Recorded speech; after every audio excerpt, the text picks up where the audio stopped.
Hello, this is Alexandria here from stresslesstherapist.com, a little corner of the universe where therapists and other mental health professionals work towards building a career that is centered around their life and not a slave to their office.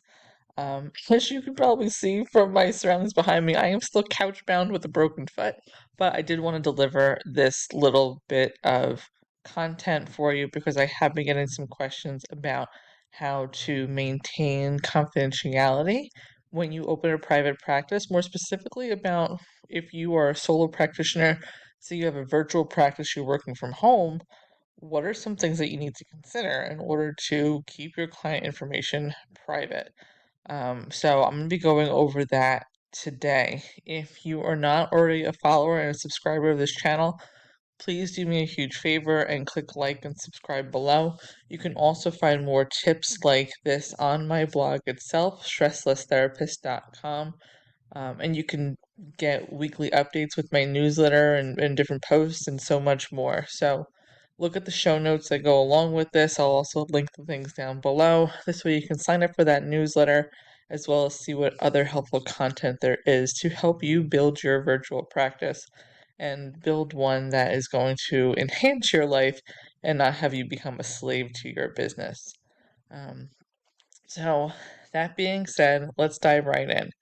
So, confidentiality, one of the main ways to protect the client confidentiality, especially if you are working from home and have a virtual practice, is to make sure that all of your electronic devices are secure, meaning that you have extremely secure passwords and that you change them regularly and that only you have access to them, making sure that there's two-factor authentication when you are working with client data, making sure that you are using technology such as an electronic medical health record that maintains confidentiality, as well as having a BAA if you're working with any third-party companies. And I'll link below a video that talks further about what a BAA is.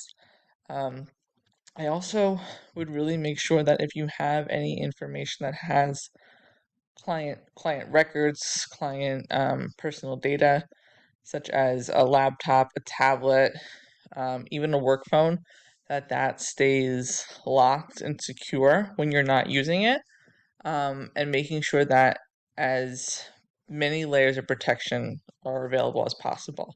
The best rule of thumb is having two layers of protection, meaning you have a locked office and then a password protected computer or a computer locked in some type of desk, in addition to a key to the home office that you might be using. So things like that are available to consider.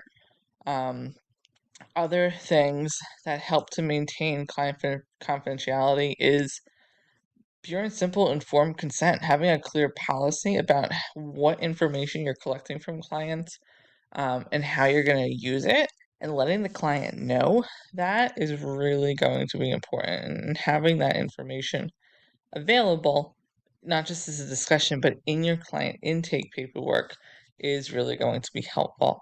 And I can link below some resources if you are in need of client paperwork to help with the onboarding process.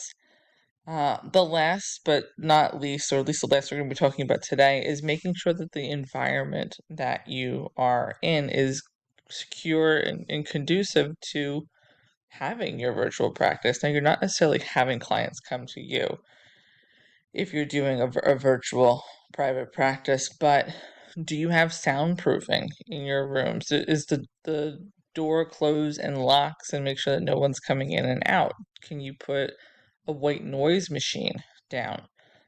This way, people aren't hearing muffled sounds. Can you wear headphones? This way, nobody's hearing what the client is saying, that they might only be hearing what you're saying. Um, Things like that can all really help to maximize that confidentiality.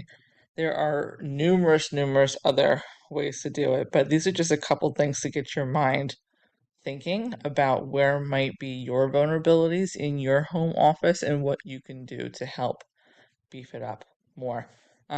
If this is something that you were looking to go more in depth on and look more specifically about how to maximize confidentiality in your office, I'm more than happy to schedule a consultation with you where we can talk and brainstorm and look about what's realistic for your population as well as for yourself. And I will link information to my coaching services down below. But for now, thanks for tuning in. I hope this was helpful. And again, please feel free to share this, subscribe below, and I look forward to talking to you more in the future. Bye bye.